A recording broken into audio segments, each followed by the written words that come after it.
पृथ्वी पर अमृत गिरने के बाद जिन 4 स्थानों का चयन महाकुंभ के लिए हुआ, वे केवल तीर्थ स्थल नहीं रहे, बल्कि आध्यात्मिक और सांस्कृतिक केंद्र बन गए। समय के साथ यह आयोजन इतना बड़ा और प्रभावशाली हो गया कि भारत की सांस्कृतिक धारा को महाकुंभ के बिना अधूरा माना जाने लगा।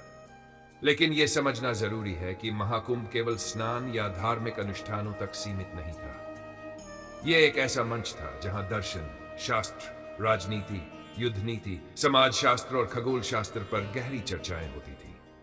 प्राचीन समय में जब संचार के साधन सीमित थे, तब महाकुंभ ही वह अवसर था जहां दूर दूर से आए ऋषि, मुनि और साधु अपने ज्ञान को साझा करते थे। यह भारतीय समाज के लिए एक महासभा की तरह था, जहां धर्म, संस्कृति और विज्ञान को एक साथ जोड़ने का प्रयास किया जाता था। यही कारण था कि राजा महाराजा भी इस आयोजन में विशेष रूप से भाग लेते थे। सम्राट हर्षवर्धन का उदाहरण लिया जाए तो कहा जाता है कि वे प्रयागराज के कुंभ मेले में अपनी पूरी संपत्ति दान कर देते थे।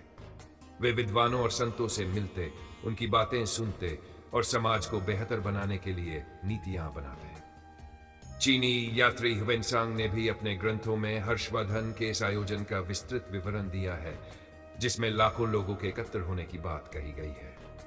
गुप्त और मौर्य साम्राज्य के समय भी महाकुंभ की परंपरा को बढ़ावा दिया गया। सम्राट अशोक, जिन्होंने बौद्ध धर्म को अपनाया था, उन्होंने भी कुंभ मेले को एक संगम स्थल के रूप में देखा, जहां विभिन्न संप्रदायों के विचारकों को एक साथ लाया जा सकता था।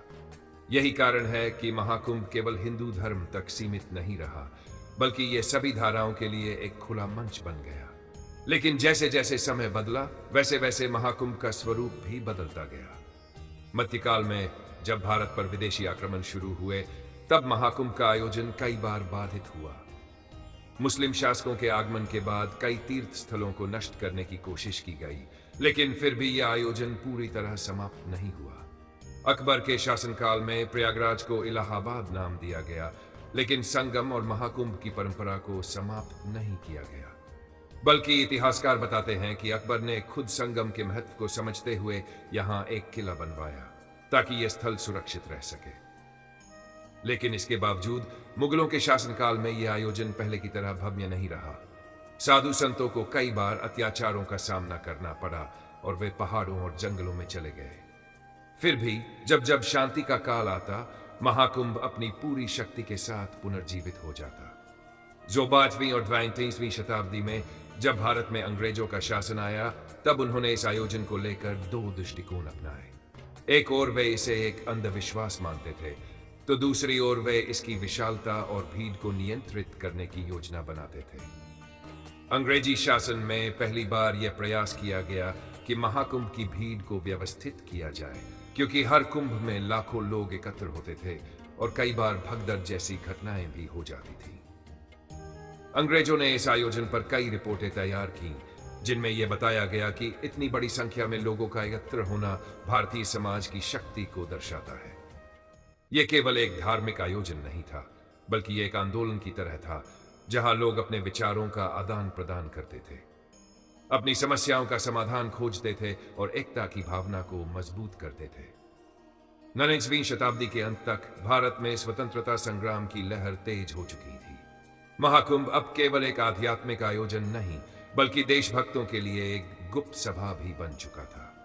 कई क्रांतिकारियों ने कुंभ मेले का उपयोग अपने संदेशों को फैलाने और अंग्रेजों के खिलाफ जनजागरण करने के लिए किया। यहां तक कि स्वामी विवेकानंद ने भी कुंभ के दौरान अपने विचारों को लोगों तक पहुंचाया और भारत की आध्यात्मिक शक्ति को जागृत करने का प्रयास किया। 20वीं शताब्दी में जब भारत स्वतंत्रता की ओर बढ़ रहा था, तब महाकुंभ ने एक नया रूप धारण किया। अब यह केवल साधु संतों और तीर्थयात्रियों का मेला नहीं रहा, बल्कि यह भारत की सांस्कृतिक और आध्यात्मिक धरोहर का सबसे बड़ा प्रतीक बन गया। स्वतंत्रता के बाद सरकारों ने इसे एक महत्वपूर्ण आयोजन के रूप में मान्यता दी और इसकी व्यवस्थाओं को और बेहतर बनाया। लेकिन महाकुंभ की यह यात्रा यहीं समाप्त नहीं होती। जैसे जैसे आधुनिकता बढ़ी, वैसे वैसे महाकुंभ ने भी अपने रूप को बदला। क्या यह आयोजन आधुनिक समय में भी उतना ही महत्वपूर्ण है जितना प्राचीन काल में था? क्या विज्ञान और तकनीक के इस युग में भी लोग महाकुंभ की ओर उसी श्रद्धा से खिंचे चले आते हैं? महाकुंभ का भविष्य क्या होगा? ये जानने के लिए हमें इसकी यात्रा को और आगे बढ़ाना होगा।